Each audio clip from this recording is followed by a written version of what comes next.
Jadi kata orang Arab bilang an-nasu a'da'u ma jahilu. Orang ini seringkali menjadi lawan, menjadi musuh apa-apa dari ketidaktahuan dia. Gitu. Makanya kalau jadi pejabat itu harus turun ke bawah. Ya, harus komunikasi ke kementerian dan sebagainya. Siapa yang bilang LRT punya kota? Nggak ada yang bilang. LRT itu punya pusat. Anak kecil juga tahu LRT itu punya pusat. Jadi nggak usah diulang-ulang. Nah ini LRT. Jadi kisahnya begini. Ada seorang pakar tata kota, desain tata kota dari Italia. Dia datang ke UI. Dia lewat Margonda, kok macet begini gitu. Dia berpikir, kok nggak berpikir ini kayak transportasi monorel ya gitu. Nah singkat cerita aja ya. Nah, omongan dia ini terdengar waktu itu oleh Pak Bambang. Bambang adalah kepala BPTJ. Bambang waktu itu Pak Bambang ketika diklat ketemulah dengan Pak Dadang. Pak Dadang ada orang Itali ngomong gini. Terus bagaimana ini ya? Kalau menurut dia secara kasat mata sangat mungkin. Oh kalau gitu dilakukan saja visible studies-nya, FS-nya. Gitu. Singkat cerita begitu, akhirnya diundanglah pakar-pakar dari UI, transportasi atau segala macam, termasuk pendesain LRT. Namanya saya lupa itu. Akhirnya dia lakukanlah visible study dari sisi lokasi, semua tuh. Lokasi dari ujung sampai ujung dia lihat, jalan-jalannya seperti apa, kontur tanahnya dia lihat, kelembapan tanahnya dia lihat, semua komplit adanya. Ya, kalau memang mau detailnya tanyakan, minta sama Pak Dadang data visible study-nya. Nah, akhirnya Pak Bambang rupanya melapor ke Kementerian Perhubungan. Kementerian Perhubungan penasaran, wah ini pengen tahu nih, gitu kan aneh, unik nih kalau ada kota metropolitan punya monorail. Akhirnya kita disuruh ekspos lah kita kemarin ke sana.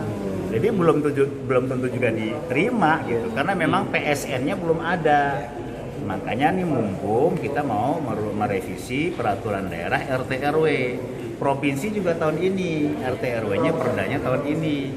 Nanti akan kita usulkan, dan sudah kita usulkan visible studies ini untuk dimasukkan dalam perda RT RW itu menggunakan trotoar tengah tuh, trotoar ya, trotoar tengah-tengah yang sekarang milik DLHK. Itu kan memang belum separator, bukan trotoar, separator median. Separator ini memang belum ininya kan ruang terbuka hijau. Nanti harus ada aturan yang mengatur itu. Jadi semua ini masih panjang. Gitu. Kalau presiden tidak mencantumkan dalam PSN ya wis, ya kan? Nggak bisa, kita kan mengusulkan aja. Ini salah satu memecah persoalan, mencari solusi persoalan kemacetan yang ada di Kota Depok. Sebab apa? Kalau kita ngotot dengan kendaraan transportasi darat, betapapun lebar kita buat, karena itu sebanding dengan penambahan penduduk dan juga penambahan kendaraan di Kota Depok. Kan nggak mustahil juga, misalnya kita bikin kendaraan transportasi yang bisa terbang gitu ya. Kalau suka di meme, dibuat meme kan tuh kapal terbang lewat Sawangan tuh. Teknologi modern nggak ada yang mustahil, ya kan? Nggak ada yang mustahil, kapan saja bisa dan apa saja bisa. Cuman negara kita negara hukum, ayo kita buat hukumnya, yuridisnya gimana.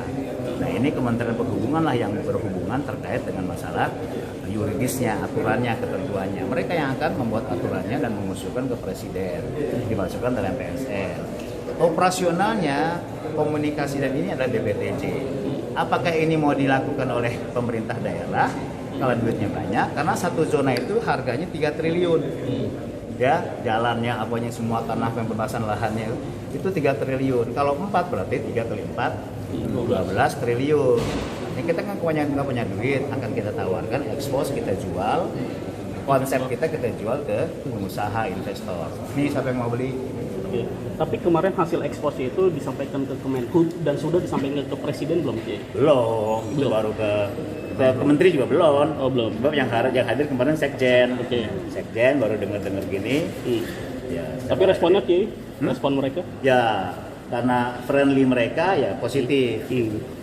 Dan Kiai optimis bisa terrealisasi monorail ini? Optimis, saya optimis. Harus optimis. Ukurannya apa Kiai? Optimis itu ukurannya? Visible studies. Oke. Visible studies oleh pakar-pakar. Tinggal aturannya, yang kedua duitnya. Jadi bukan mimpi Kiai ya? Hah? Bukan mimpi ya? Mimpi benar, kita harus punya mimpi. Kalau pemimpin nggak punya mimpi, jangan pilih pemimpin dia. Ya, pemimpin harus punya mimpi. Visioner. Ingat itu. Visioner. Satu lagi. Ingat itu. Survei Kiai, terkait survei terakhir gimana Kiai? Nanti akan saya umumkan di kedua.